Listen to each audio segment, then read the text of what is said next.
2025వ సంవత్సరం విరాట్ కోహ్లీకి అద్భుతమైన సీజన్ అని చెప్పొచ్చు.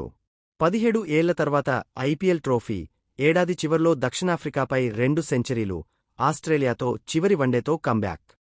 ఇలా కోహ్లీ ప్రతి దానిలోనూ అద్భుతంగా రాణించాడు.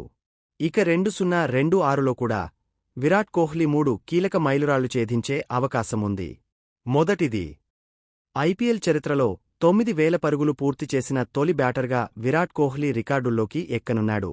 అందుకే కేవలం 339 పరుగులు మాత్రమే చేయాల్సి ఉంది. ప్రస్తుతం కోహ్లీ 259 ఇన్నింగ్స్లలో 8,661 పరుగులు చేశాడు.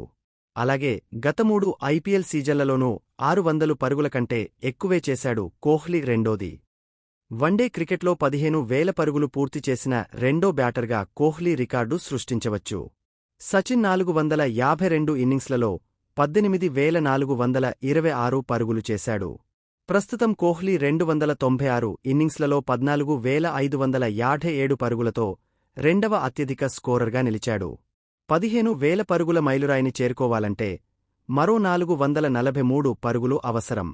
మూడోది, అంతర్జాతీయ క్రికెట్లో అత్యధిక పరుగులు చేసిన ఆటగాళ్ల జాబితాలో రెండో స్థానానికి చేరుకునే ఛాన్స్.